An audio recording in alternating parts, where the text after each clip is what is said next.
Hello guys, in today's video we will gonna talk about 5 best books. जैसे कि मैंने अपने पिछले वीडियो में बताया था कि मैं आपको बुक्स रिकमेंड करूंगी और मैंने हैबिट्स के बारे में बात करी थी, तो उसमें से एक हैबिट थी बुक रीडिंग। तो अब बुक रीडिंग तो करनी चाहिए, लेकिन कौन सी बुक्स?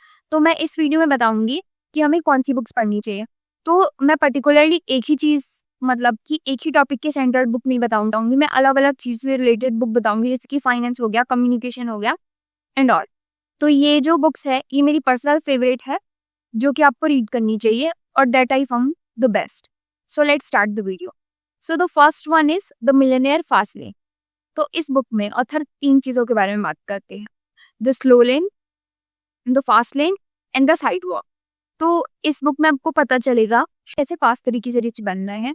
अलग अलग तरीके होते हैं और सब अलग अलग तरीकों से वर्क करते हैं और मैनेज करते हैं अपने फाइनेंस को।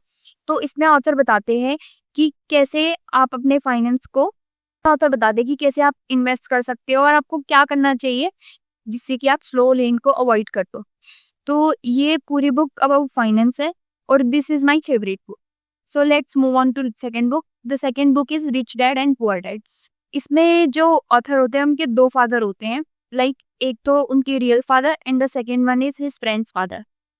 तो इसमें ऑथर बताते हैं जो फादर होते हैं, द फर्स्ट वन, वो फोकस करते हैं सिर्फ, स्टार्टिंग से उनका माइंडसेट रहता है पढ़ना, job and savings, like this and like the same mindset जो कि कैजुअल मिडिल क्लास फैमिली का है। सेकंड वाले फादर होते हैं वो फोकस करते हैं एसेट बिल्डिंग पे, इन्वेस्टिंग में। तो वो ऑथर इसी के बारे में बात करते हैं। ये भी एक अच्छी बुक है।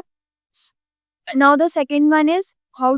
तो पहले, मतलब कुछ ट्रिक्स होते हैं कि how to talk to someone. अब हमें नहीं पता कि कन्वर्सेशन को कैसे कंटिन्यू करना है और मतलब कि कन्वर्सेशन चलती रहे, या फिर हमें कैसे कन्वर्सेशन स्टार्ट करनी है, या फिर हम कैसे अपना इंप्रेशन बनाए, लाइक हम किससे फर्स्ट टाइम बात कर रहे हैं। तो ऐसा होना चाहिए ना कि वो हमें याद रखे, या फिर हम किसी से बात कर रहे हैं तो अलग अलग तरीके होते हैं बात करने के।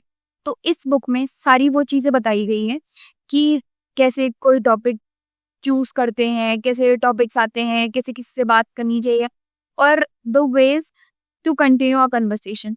There are lot of things in this book, मतलब कि इसमें हर एक चैप्टर अलग अलग चैप्टर है और फिर उसके नीचे एक कोट टाइप है जिसमें लाइक वो डोनेट करता है कि हाँ ये इस चैप्टर की समरी है। तो ये एक बेस्ट तरीका है, जैसे कि हमने ये बुक पढ़ ली, अब हमें याद रखना है कि या इस लेसन में क्या हुआ है, तो हम वो सिर्फ वो एक सिंगल लाइन पढ़ के हम याद रख सकते हैं। So now the third one is book is the Alchemist. So इस बुक में एक शेफर्ड की कहानी है, मतलब एक फिक्शनल स्टोरी है, एक ऐसी लाइक नॉर्मल बुक नहीं है। हर एक पेज पे नए लाइफ लेसन है, मतलब कि जैसे जैसे जो शेफर्ड होता है वो अपनी लाइफ में आगे बढ़ता रहता है, तो उस स्टोरी में बताया गया है हर एक लाइफ लेसन कि उसने, जैसे कि वो इस जगह से दूसरी जगह गया तो उसे क्या सीखने को मिला। तो हमें खुद फाइंड आउट करना पड़ेगा, जब हम पढ़ेंगे तो हमें पता चलेगा कि इसके अंदर कौन सा लेसन छुपा है। तो this is my second favourite book after the millionaire fast lane. Now the third one is, so now the third book is Atomic Habit. इस बुक में ऑथर बात करते हैं कि हम अपनी हैबिट्स कैसे बना सकते हैं, हमें कितना टाइम लगता है अपनी हैबिट्स बनाने में, और strategies to build a habit. तो इसमें जैसे बताते हैं कि अगर हम छोटी चीज से स्टार्ट करते हैं, फॉर सपोज हमने एक टास्क स्टार्ट किया फॉर 5 मिनट्स, तो हमने ये किया, हम डेली डेली डेली डेली वो करेंगे।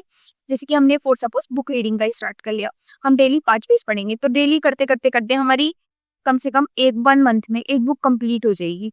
तो ऐसे ही ऑथर बताते हैं छोटे छोटे टास्क करके हम कैसे एक हैबिट को बिल्ड कर सकते हैं, और ऑथर इसमें बताते हैं कि कैसे हम अपनी हैबिट्स पे वर्क कर सकते हैं और क्या हम कैसे कंसिस्टेंसी मेंटेन कर सकते हैं और अपनी हैबिट्स को बढ़ा सकते हैं। इस बुक में बहुत सारी चीज़ों के बारे में बताया गया है, जैसे कि क्या क्या फैक्टर्स होते हैं जो कि हमारी हैबिट फॉर्मेशन में हेल्प करते हैं। जैसे कि फर्स्ट तो यही हो गया कि हमें लाइक एक होता है ना हमारा नेचर की first day of a week से स्टार्ट करना चाहिए, तो उससे ज़्यादा मोटिवेशन, मतलब समथिंग लाइक है। तो इसमें ऑथर ने उस चीज़ की भी बात करी है और इसमें उन्होंने ये भी बताया है छोटे छोटे चेंजेस रिमार्केबल रिजल्ट्स हमें दे सकते हैं। तो that's all about this video. I hope कि आपने इनमें से कुछ बुक्स पढ़ी होगी और कुछ नहीं पढ़ी होगी, तो ये मेरी रिकमेंडेशंस थी। इसकी भी कोई फेवरेट बुक है तो let me know in the comment section. Yeah, so that's all for today's video, and do not forget to like, share and subscribe to my channel. Bye. Thanks for watching.